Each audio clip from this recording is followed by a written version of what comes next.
Komið þið sæl og velkomin í Öryrkjaráðið á miðvikudegi.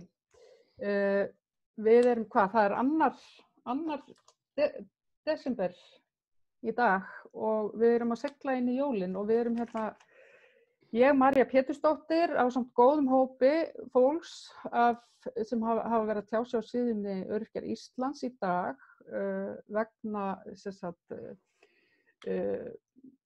óvissu 50.000 krónu eingreiðsluna sem að ríkisstjórnin ætlaði að greiða okkur og það er mörgum ofboðið vegna þess að þetta svona rokkar til. Við erum hérna með Jack Hrafnkell Danielsson sem hefur verið hjá okkur áður, velkomin Jack. Og Lilja Björgúlfur Jónsdóttir, þú hefur komið til okkar áður líka Lilja. Já. Velkomin. Og Jónína Dagmar Ásgeirsdóttir, velkomin. Og Vera Guðrún Jóhannsdóttir. Ég ætla kannski bara að byrja því aðeins að heyra í þér Jónína því þú skrifar inn á síðuna í dag þar sem að þú hvetur fólk til þess að bara nú gangið ekki lengur, nú þurfum við bara að mynda samstöðu og mótmæla. Segðu mér aðeins, ertu búin að pæla í þessu lengi eða hefur þú viðrað þessar hugmyndir áður meðal öryrkja? Já, ég er búin að pæla í þessu lengi og ég hef sendt inn á síðuna allan að 2 eða 3 hugmyndum það að gera eitthvað og stofna einhver grasrótarhreyfingu eitthvað sem eða búa til einhvern hóp sem getur verið talsmaður út af við. Af því að öryrkjar eru náttúrulega fjölbreyttur hópur og fólk með mismunandi veikinda baki, aðrir treysta sér og aðrir ekki. Í svona vinnu, en mér finnst bara, núna finnst mér eiginlega komið nóg, að fólk er alltaf að fá í baki á sér einhverjar skerðingar, eitthvað óréttlæti, og ég veit að það eru margir í samfélaginu sem hafa bara ekki hugmynd hvað er í rauninni í gangi og hvernig kerfið virkar. Já. Bara eins og, að ef þú fer að vinna í nóvember eða október þá ferði skuld frá janúar af því þú ert að endurgreiða sérstakan styrk, skiljiði. Þetta veit fólk ekki. Og það er svo margt og mér langar bara að opna þessu umræðu, mér langar bara að koma inn út í þjóðfélagi. Mér langar bara að sögu fólks heyrist og hvað fólk er að fást við og sem lendir í að það kýs þetta enginn. Og já, ég bara brenn fyrir, mér langar bara virkilega að koma þessu í lofti, Það hefur oft verið svona eitthvað reynt, nú ert þú alveg gamall jálkur í því að berjast fyrir réttindum öryrkja, Jack. Hefur haldið út í blogginu skandall og verið svona áberandi. Finnst þér, heldur við séum að fara að sjá eitthvað fara að gerast? Fólk fara að taka þátt í baráttunni? Þetta er náttúrulega, maður veit að við erum búin að vera að berjast síðan eftir hrunið. Við erum búin að mæta á mótmæli. Það er búið að skrifa þúsundir ef ekki 20.000 pistla. Það er búið að benda stjórnvöldum á hvað er í gangi, hvernig fólk hefur það, blaðagreinar, viðtöl, nefndu það. Þetta er orðið óteljandi. Má ég aðeins skjótinni, allt í einu fer myndavélin ekki á þig þegar þú ert að tala? Það heyrist frekar lágt í þér líka, ég er að spá í hvort það sé eitthvað með hljóðið. Ég skal tekka á stillingum hjá mér, en já, eins og ég segi, þetta eru allt hlutir sem er búið að fara í gegnum, fram og tilbaka, aftur og aftur. Í viðtölum, útvarpi, sjónvarpi, nefndu það, það er búið að reyna allt. Samt erum við enn 10 árum seinna að tala fyrir algjörlega daufum eyrum. Það er ekkert að gerast. Það er bara nákvæmlega dauð og þögn. Þetta er svo einföld, Lilja, að þú skrifaði líka einmitt pistil í dag sem ég sá að margir tengdu rosalega vel við og ég tengdi vel við hann bara einmitt kaupa aftur Subaru á 300 skall eða eitthvað skilur eitt ár en maður ekkert að biðja mikið, þú veist, maður bara kaupir bíl á sínum yfirdrætti og maður, þú veist, maður ekkert að borða veislumat í öll mál, við erum ekki að biðja mikið og af hverju þetta óréttlæti í samfélaginu? Mér finnst til dæmis fáránlegt að það sé svona stór hluti Íslendinga og margir af þeim öryrkjar sem að eiga kannski aldrei séns á því að eignast sitt eigið heimili. Mér finnst bara skammarlegt að manneskja kannski 70 áttrætt þurfi kannski að flytja því að hún missir íbúðina. Þetta er fólk sem á að lifa í öryggi og á að geta bara eitt sínu síðustu árum á sínu heimili. Þannig að mér finnst nú að fólk ætti nú allan að geta eignast heimili fyrir 50-60. Það er bara almenn mannréttindi að allt fólk, svona eldra fólk, eigi heimili sjálft. Já. Ég held líka að maður fer að spá í því. Maður fer að spá í því, sko. Hvernig er staðan, sko, hjá fólki sem er komið yfir 40, jafnvel 50, eins og í mínu tilfelli. Ég er að dettinu 57 ári. Ég sé ekki fram á það að ég geti nokkuð tímann eignast mitt eigið húsnæði, jafnvel ekki einu sinni hérna í Svíþjóð. Þú veist, ég geti keypt mér yfir kofa hérna niður yfir vatn og kannski 1200 fermetra skika. Að eignast eitthvað? Nei, gleymdu því á þessum tekjum. Maður á nóg með, sko, lyfin, maður á nóg með þá læknisþjónustu sem maður, eða heilbrigðisþjónustu sem maður þarf á að halda. Og að eiga fyrir sig að éta. Þú veist, þó að sé ódýrara að leigja húsnæði hérna, þá er það samt dýrt. Og þú veist, ég furða mig oft á því hvernig öryrkjar á Íslandi fara bara yfir höfuð að því að komast að. Þú veist, ef þú ert að borga 80-90% af innkomunni í húsnæði, hvernig er þetta á restinni? Þú veist, jú, ég veit faktist öryrkja sem hreinlega hafa bara lagst í vændi. Það er ljótt að segja það og þetta er algjört tabú í umræðunni, það má ekki tala um þetta, en það er bara staðreynd. Það er fullt af öryrkjum, sérstaklega konum, en það eru karlmenn líka sem hafa leitað í vændi vegna til þess að eiga fyrir mathanda börnunum sínum. Og hvers slags þjóðfélag er það sem býður upp á svona framkomu við veikt fólk sem getur ekki unnið fyrir sig. Þetta er eitthvað sem að stjórnvöld eiga að skammast í fyrir og svo er verið að hneykslast út af hvernig eitthvað komið fram með fólk á Arnarholti. Ég held að við ættum að skoða þess hvernig staðan bara er í dag og hvernig stjórnvöld koma fram við veikt fólk í dag. Því að Arnarholtið 71 er bara andskota fjandahornið ekkert frá brugðið ástandinu í Reykjavík og Íslandi árið 2020, sama hvað er jarmað. Sorry, fíkur alltaf í mig þegar. Jónína, ertu sammála þessu? Erum við ennþá á svipuðum slóðum og 71? Kannski að sumu leyti, sko. Það verður nú að segja samt að það hefur margt áunnist þó að mikið vanti upp á, finnst mér, sko. Mér finnst allavega jákvæð, sko, fólk er farið að tala upp á, það er farið að láta heyra í sér, það er ekki í sér skömm að vera á þessum stað sem að held að hafi verið mikil hindrun fyrir marga af því að þú veist að bara samfélagi hefur litið frekar neikvætt af fólk sem hefur dottið út af vinnumarkaði. Það er bara að segjast eins og er. Og fólk hefur kannski verið hrætt við að upplýsa stöðu sína því það vill enginn vera fátækur og það vilja allir geta borið höfuðið hátt og komist af í þessu þjóðfélagi sómasamlega. En ég held að það sem við höfum áunnið núna að þú veist, fólk er farið að segja frá, það er bara því misbýður að fordómur og annað sem þessi hópur hefur orðið fyrir að þú veist að og fólk sem hefur minnihluta hópar og fólk svona jaðarsett fólk að það er farið að koma fram með sín mál. Það er ekki lengur skömm og það er engin skömm þó maður veikist að miðja ævi og dett út af vinnumarkaði. Og ég held að viðhorfin sé að breytast. Ég held að það sem að hefur svona helst áunnist, sko. Og já.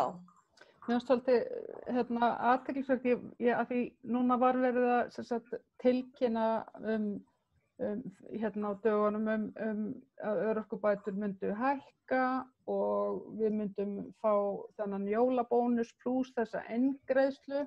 Svo sá ég að einhver var að gagnrýna ríkisstjórnina samt og gagnrýna það að þetta væri nú ekki full leiðrétting, gott eða varst ekki þú Jack inn á einhverju öryrkjasíðu og þá...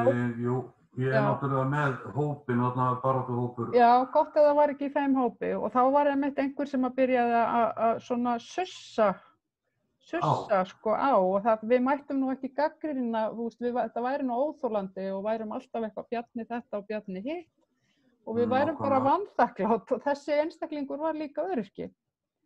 Já, þetta nefnilega vandamálið. Þetta rosalegt vandamál að við sitjum líka uppi með það að við erum með alveg 2 kynslóðir eldra fólks og öryrkja og við sitjum líka uppi með fullt af öryrkjum sem að eru svona genatískir kjósendur.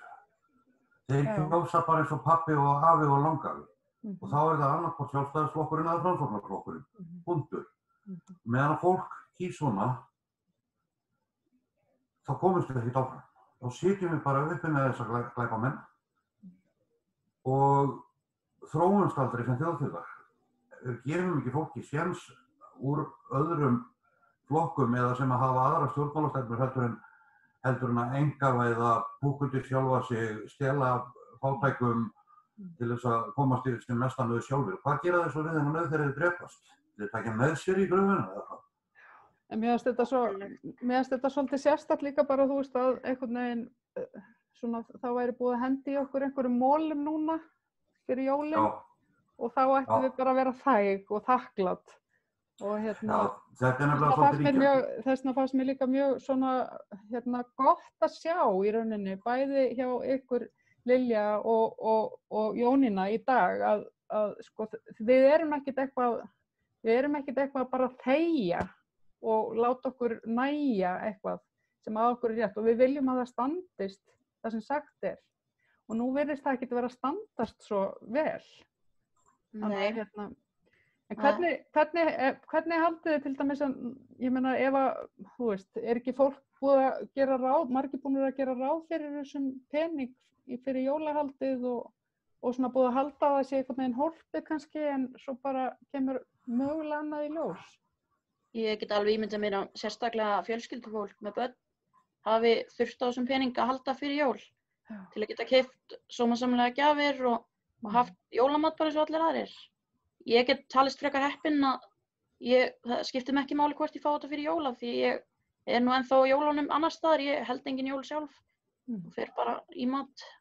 Þannig að ég ætlaði bara að nýta jólasveinabonusin minni í að kaupa aðeins hérna á heimilið. En það eru margir sem virkilega þurfa þetta. Ég er með lága leigu af því ég bý á Akureyri og ég líka bara er með mjög lága leigu, ég hendur í íbúð. Þannig að ég get alveg talist vera mjög heppin miðað við marga. Og mér finnst samt mín staða ekki vera neitt ákjósanleg. En það að ég sé í góðri stöðu, hvað segir það að hvernig þetta er? Að fólk sé í verri stöðun í ætti náttúrulega bara að vera ólögleg. Mér finnst ég vera alveg að lifa á lágmarks, ég á nóg út mánuðinn, ég á eitthvað smá afgang sem ég get aðeins gert fyrir sjálfa mig og ég get notað jólabónusin í að kaupa hrærivél sem ég hefur lengi langað í. En ég get ekkert verið að leggja eitthvað mikið fyrir en hvað með fólk sem er með minna en ég og með hærri leigu? Hvernig lifir það? Og með börn kannski, einstæðir foreldrar, 2 börn, ég er ein. Ég skil ekki hvernig þeir lifa á sínum pening og það er bara óboðlegt að fólk eigi að gera það. Já, ég held þetta sé svolítið tvíbent þarna kemur loforð og það kviknar smá ljós. Já. Og fólk sér kannski, ég geti kannski haft aðeins örlítið, ég get kannski leyft mér eða börnunum mínu eitthvað smávegis. Og það heldur í þetta ljós og það grípur í þetta ljós. Svo kannski deyrir það ljós út.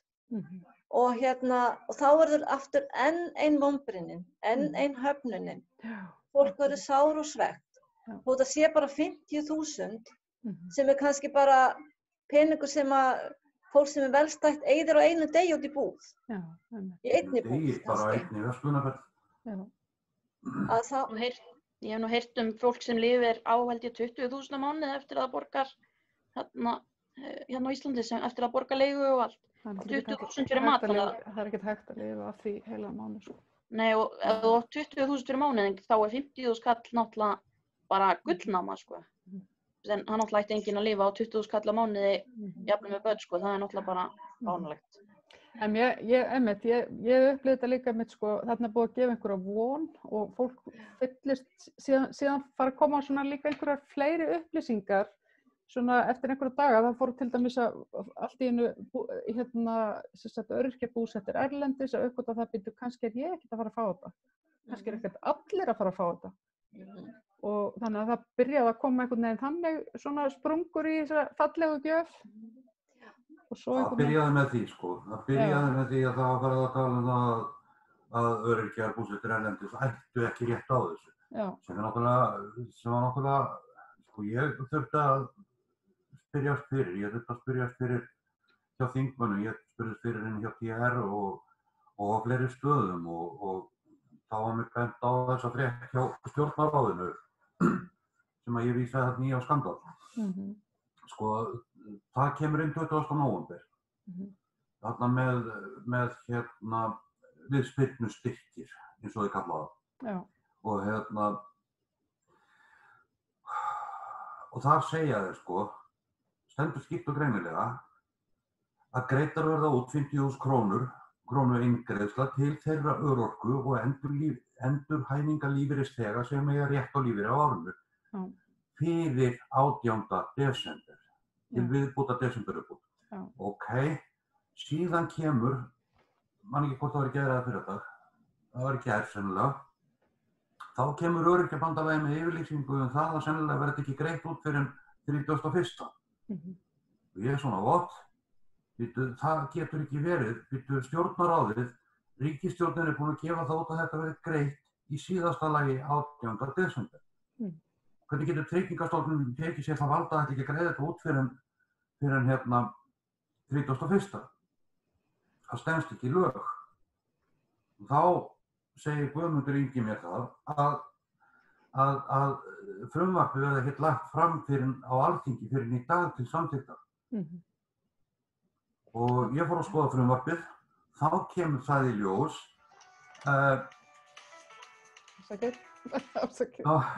þá kemur það í ljós að samkvæmt frumvarpinu öðrum kafla, annarri grein breytingar á lögum um almannatryggingar nr. 100/2007 að þar kemur fram eiginlega bara í lok þeirra greinar að inngreiðsla þessi sem greiðist eigi síðar en 31. desember 2020. Já, þeir hafa þetta að gefa sér þetta svigrúm. Þess vegna er líka mjög svekkjandi að þeir skulu að einhvern veginn það sé gefin út. Það er gefin út yfirlýsing og frétt frá ríkisstjórninni að þetta verði greitt fyrir jól. Svo leggja það frá frumvarpið og þá er það búin að breyta dagsetningunni til 31. Þannig að hvað er þetta annað en algjört grinch að stela jólunum svona? Svo ef þeir greiða þetta mjög seint 31. þá getur fólk ekki einu sinni skert sér upp og reynda að nota þetta í áramótin. Það er búið að loka búðinni og það er búið að loka flugveldasölunni og þannig. Já, ef þetta kemur eins klokkan 4 þá er allt lokað.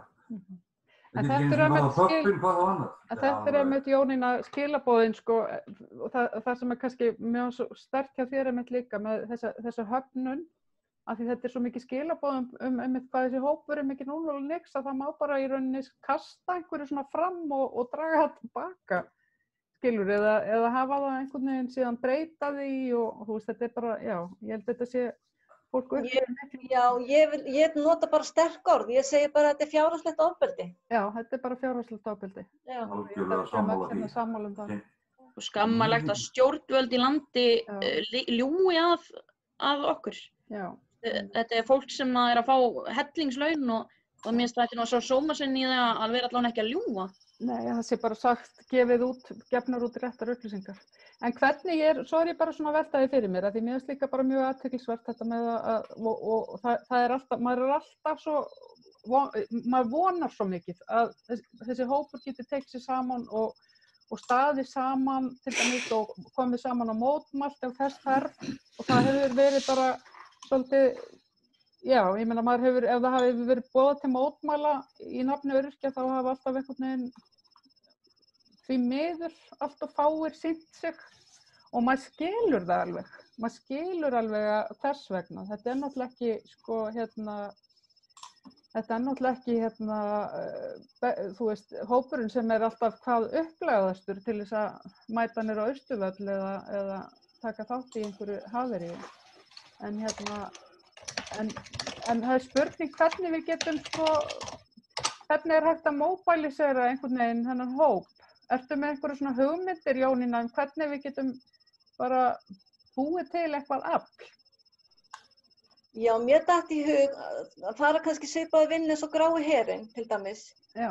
Fá öfluga einstaklinga til að vera málsvarar fyrir þennan hóp, til að hafa samband við fjölmiðla, skrifa greinar, gera athugasemdir, hlusta á sögur fólks, fá, já, eitthvað vettvang fyrir, þú veist, réttlætingu, þessa kerfi sem við búum við og já, þetta er svona hugmyndir sem ég var eitthvað að velta upp, sko.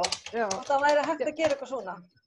Jack, þú verður eiginlega að setja þig á mute þegar þú ert að hamra á lyklaborðið af því Fyrirgefðu, ég skal gera það alveg eins og Minnst áli heimi. Já, einmitt. Einhvern veginn að vekja athygli á hópnum, já, með því að gera móbælisera einhvern veginn sem hóp. Já. Og gera hann sýnilegan. Og því að ég hef verið að tala ýmislegt sem ég hef lent í, af því að maður fær aldrei að vita neitt fyrirfram. Nei. Þú verður öryrki, þá dettur bara einhvern pott og þú þarft að komast að öllu. Einmitt. Sama hvað það kostar þig. Já. Og þú færð alltaf í bakið, aftur og aftur og aftur. Já. Þið er ekki sagt. Nei. Og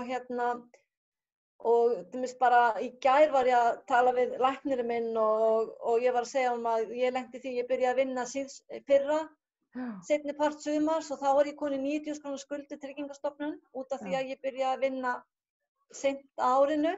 Já. Og ég hafði farið í gegnum úrræði hjá Vinnumálastofnun, þá fékk ég ekki að vita þetta til dæmis. Nei. Og hann hafði aldrei heyrt þetta og fleiri. Þú veist, það er svo margt svona sem fólk bara veit ekki hvað er að gerast og fólk verður bara hristir hausinn og á ekki orð, sko. Þannig við verðum að koma þessu upp á yfirborð, við verðum að láta bara samfélagi vita hvað við búum við. Það er það sem ég finnst svo brýnt. Já, akkurat. Það er nú það sem við erum búin að vera að reyna. Já, ég held að við þurfum alltaf að, held ég, samt að reyna bara meira og betur og ef það er einhverju fleiri til í baráttuna, þá held ég að við fögnum þínu bara. Ég held að mikilvægasta í baráttunni væri að reyna að koma okkur í svona, þú veist, fyrir almenning, reyna að komast í útvarpi þar sem að fleiri heyri í okkur og reyna að fá síður sem eru vinsælar og til þess að auglýsa herferðina okkar svo við náum til fleira fólks. En það eru hellinga fólki sem les ekkert fréttina en það skrólar í gegnum Facebook. Þannig að það væri fínt að fá einhverja góða Facebook síðu eða útvarpsþátt K100 eða eitthvað, svona eins og vinsölu fyrir unga fólki til dæmis. Það er unga fólki sem er framtíðin í kosningum. Við viljum fá það með okkur í leið. Það er líka unga fólki sem að verða öryrkjar löngu fyrir aldurframtíðin, sem maður segir. Já. Og svo er líka eins og konur á mínum aldri sem eru búin að vinna mest alla sína starfsævi, lendi veikindum og svo áttum að síðan maður á engan rétt einhvern veginn. Og maður lendir einhvern veginn bara milli skipts og bryggju. Og og maður er búin að borga í lífeyrissjóði frá því maður var 16 ára og ásamt ekki fullan rétt og það er svo margt sem að fellir mann, sko, og setur fótinn fyrir mann.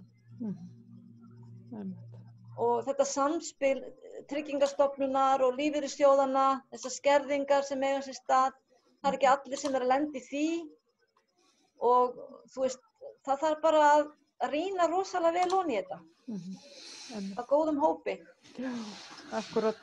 Ég einmitt á hinum endanum að hafa þurft því miður að hætta að vinna allt of ung og stór partur af því eru læknamistök sem að gætu hafa gert heilsuna mína mun verri heldur en hún hefði geta verið. Og mér finnst mjög oft litið niður á fólk eins og mig. Fólk alltaf að spyrja hvenær ætlar að fara að vinna aftur. Þannig að þú veist, ég get ekki unnið meir en 1 eða 2 klukkutíma. Þú veist, síðustu 2 árin sem ég vann, sérstaklega síðasta árið, þá var ég bara farin að, þú veist, vaktina voru að drepa mig. Ég var farin að fá 100–120.000 á mánuði því ég gat unnið svo lítið. Þannig að ég pingdi mig alveg í 2 ár eftir ég hefði átt að hætta, sko. Bara með verkjalyfjum og... Þannig að alls konar aðstæður og sum okkar náttúrulega fæðast bara með örorku og ná sér aldrei að vinna sér inn neinum réttindum. Þannig að þetta með skerðingarnar einmitt, ég held að, sko, svo finnum maður fyrir, ég til dæmis búin að vera, sko, örorkubótum í 20 ár pluss, sko. Ég veikist eða í kringum 20 ár, 2001 og og sko ég að lendi eins og núna ég að fara út á vinnumarkaðinn í vor aftur eftir langt hlé og ég að uppgöta það til dæmis bara fyrir að skoða það í gær sko, hvernig skerðingarnar að koma út sko og þá eru þeir ekki farnir að taka inn í rauninni tekjuáætlunina sem ég búin að gefa upp og svo segja þeir mér að ég muni skerðast eða fá að vita meira með skerðingarnar mínar sko næsta haust. Haust 2021. Og mér finnst þetta svo makalust. Ég hugsaði bara hvernig og í leiðinni var ég að reka augun í það líka að sko eitthvað sem ég hafði einhvern tíðan alltaf verið með sko hækkun vegna hás lyfjakostnaðar alveg dottin út. Og ég hugsaði bara, býttu, hvenær datt þetta út? Og svo fer ég eitthvað að skoða og hvernig maður sækir þetta, þá það alveg gríðarlega eitthvað flókið. Og þá það tengt inn í kerfinu núna við maka og alls konar bara eitthvað rugl. Þannig að það er líka alltaf eitthvað svona breytast í þessu kerfi sem að maður ekkert átt að sjá að fatta. Nei, það endalaust verið að bæta ofan á vinnuna fyrir öryrkja að ná fram sínum rétti og sem sagt sækja eða fá bara þau réttindi sem þeir eiga rétt á. Sko, fólk sendt milli Pontíusar og Pílatusar og út á suður, norður og niður, aftur suður og hingað og þangað til að sækja pappíra og svo vísar hver á annan að því að þetta á ekki heima þarna, þetta á að fara þangað og svo þið vísað aftur tilbaka. Þetta endalaust þvarg og þetta bara dregur rosalega úr fólki. Ég bara heyrt í fólki sem hefur haft samband við mig bara, Keli, hvað er ég að gera? Ég búin að fara 4 sinnum þangað, ég búin að fara 7 sinnum þangað, ég búin að fara með þessi vottorð og hinn vottorðin, ég búin að skrifa undir þessa pappíra og hina pappírina, það vill enginn taka við þessu. Þetta vitlaust og hitt vitlaust. Þú veist, common, hverslas kerfi, hverslas monster þetta kerfi orðið. Þetta ógeðslegt. Þetta líka bara, það alltaf verið að breyta. Ég held að það sé líka bara það sem svo rugglingslegt við þetta. Að þú heldur að eitthvað sé svona en þá löngu búið að breyta því líka. Og það ekkert lengur, eða þú þarft að sækja það á hverju ári, eða það einhvern veginn alltaf eitthvað að koma óvart. Og við eins og núna til dæmis, og ég meina, við erum til dæmis, vitum við hvort að verða skerðingar á þessum 50.000 krónum á einhvern hátt? Húsbót sagði allavega að það ætti ekki að vera skerðingar á skattlausum tekjum. En ég meina, maður trúir þess að ekki fyrir maður sér það, sko. Já. Nei, það gefið út að þetta skatta á skerðingar laust frá ríkinu og þetta nákvæmlega eins og með 10.000 kallinn í fyrra, sko. Þetta nákvæmlega eins með hann, sko, að það voru einhverjir sem kvörtuðu yfir því að þeir hefðu, sem sagt, að húsaleigubæturnar hefðu lækkað út af þessu. En málið var það að þetta fólk gerði mistök í skattaskýrslugerðinni að þau töldu þetta fram til skatts. Og þá náttúrulega, að því að þetta auka 10.000 kall, að þá náttúrulega skertust húsaleigubæturnar á móti út af því að þetta kom fram á skattaskýrslu. En þetta á ekki að telja fram til skatts og þetta á ekki að koma inn í uppgjöri á skattaskýrslum. En varðandi eins og með húsaleigubætur, Vera, þú talar að húsaleigubætur hafi lækkað á móti 20.000 krónunum til dæmis? Já, það gerði það sko og eins og ég segi, ég hringdi niður í Öryrkjabandalag núna og þeir segjast vera í viðræðum við húsbót eða borgina það að það þarf að hækka tekjuviðmið til þess að það skerði ekki. Já, einmitt. Og það náttúrulega eins og þeir fekk 20.000 kall að það lækkuðu bara húsaleigubæturnar 20.000. Og nótbenni, ég setti þetta ekki inn á skattskýrsluna mína, heldur kemur það bara beint frá Tryggingastofnun. Já, og það er þá Tryggingastofnun sem á að setja þetta í einhvern annan reit. Auðvitað hún að setja þetta í annan reit eða bara reyna ekki að gera þetta upp. Við getum ekki breytt því sem að Tryggingastofnun setur inn. Nei, við getum ekki gert það. Nei, ég veit það. En það er líka málið, sko, og stóra vandamálið er í raun og veru það að þetta er gefið upp sem aðrar tekjur, skattlausar, og að þér eru skattlausar þá ættu þær náttúrulega ekki að taka niður húsaleigubæturnar. Eins og að gera, en desemberuppbótin og orlofsuppbótin gera það að taka það niður einmitt út af því að það er skattskylt. Þannig að þegar við upp í staðið, þá gefur þetta öryrkjum nákvæmlega ekki neitt. Ég hef lent í að missa meira en ég fékk.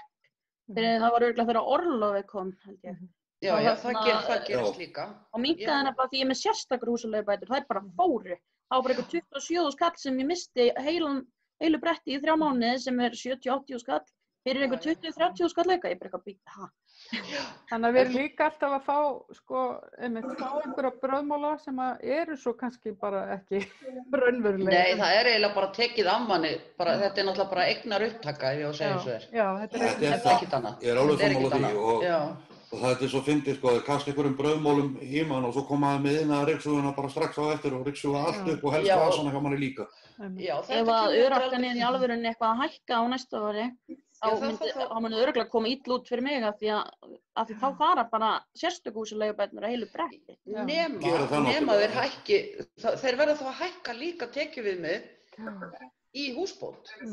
Annars fer það bara á 0. Sérstakar húsaleigubætur eru í gegnum hvert bæjarfélag. Við erum runnið á tíma, ég er ánægð með hvað við eru Þetta er ógeðslega súrt. Já, við þurfum að virkja þessa óánægju líka og algjörlega sammála með Jónínu. Þetta kemur aldrei fram í blöðum. Skerðingarnar sko. Líka eins og með húsbót til dæmis að ég ætla bara að taka dæmi mig, til dæmis ég fór að vinna. Er einhver að hlusta á útvarp eða eitthvað í bakgrunninu, það glímur alveg hérna? Nei. Já, heyrist illa í mér þá eða? Nei, það heyrist bara í útvarpinu líka. Nei, ég er með barnabarn hérna sem var að horfa sjónvarpið. Já, ok. En Hvað var að segja Jónína? Já, ég ætla að segja að ég fór að vinna 20% af því það er svona það sem ég get í rauninni. Já. Og það sem ég vinn, sko, þar get ég ekki verið með skattkort af því að ég nýti skattkort hjá Tryggingastofnun og lífeyrissjóði. Þannig að ég borga fullar skatta af þeirri upphæð sem ég fæ. Og en á móti þá skerðist greiðslan frá Tryggingastofnun og húsbót, þannig að ég er ekki plús með að vinna, ég er í mínus með að vinna. Þeir taka sko húsbót, það reiknar sko með upphæðinni sem þú færð fyrir skatt, svo ég komið svona rétt út í mér, þvælst eitthvað fyrir mér sko. En ekki það sem hefur í hendi. Nei, akkurat. Það er þetta sem þarf að laga. Þannig að maður er að borga hlutfallslega háan skatt. Já, og maður er að borga með sér líka við sko ef maður er að ætlar út að vinnumarkaðinu. Það borgar sig ekkert að fara út að vinna þegar svona er. Ég reiknaði út hvort ég gæti farið að vinna kannski 12 tíma á mánuði og ég sá að ég myndi lækka í tekjum ef ég myndi vinna 12 tíma á mánuði af því að þá myndi ég fara yfir dótið og þá fer húsaleigubæturnar alveg en ég myndi missa meiri húsaleigubætur heldur en ég fengi í tekjur eftir. Þetta bara hrópandi óréttlæti. En við erum Svo skulum við athuga eitt. Ég með langar til að koma einu að, bara svona resina. Já. Nú eiga örorkubæturnar að hækka rúmlega 20.000 áramót. Og eins og Lilja sagði, skoðum hvað gerist hjá henni. Ef hún hækkar 20.000 útborgað á mánuði, hún missir þá hvað? 30, já, það er rétt 30.000 kall. Sem sagt að hún verður með, hún verður með 5.000 kalli minna heldur en fyrir áramót. Já, það þarf að hækka. Eitthvað réttlæti í svona? Já, það þarf að hækka viðmiðin. Þessar stofnanir þurfa náttúrulega að vinna saman og það þarf að hækka tekjuviðmiðið til þess að við fáum þetta í vasan. Já, að sjálfsögðu. Já, nákvæmlega. Já, ég held að það sé brýnasta málið. Já. Það er líka að orlof og desember uppbót og svona, að það skerði húsaleigubætur. Ég meina, þetta er auka svo við getum haldið jól og auka til þess eitthvað aðeins inn í sumarið og... Já, þetta er bara fáralegt. Þetta er bara algjörlega gali kerfi, þetta er bara, að það skuli vera sett upp af fólki, finnst mann alveg ótrúlegt, sko. Já, einmitt. En það segir manni samt líka það að það er hægt að laga þetta, vegna þess að þetta er allt mannanna verk. Jú. Við þurfum bara að vera háværari og ná til stærri hóps. Ég ætla að hvetja ykkur til að fylgjast með 13 núna á eftir og fylgjast með hvernig þetta lagafrumvarp. Ég hringdi út af þessu í dagblaði, ég ætla að sjá hvort það gera eitthvað. Já, annað, það er núna eftir rúman klukkutíma að byrja umræður á Alþingi þar sem að verður farið í gegnum þetta frumvarp með 50.000 kallinn. Og það er einhverjir þingmenn sem ég veit ætla að krefjast þess að gera breytingartillögu á þessu frumvarpi þannig að þetta verður greitt út í síðasta lagi 18. desember. Mín lokaorð. Takk fyrir mig. Fylgist með. Takk kærlega fyrir komuna. Já, bless. Takk. Bless. Takk. Gaman að sjá ykkur. Sömuleiðis. Sömuleiðis. Takk.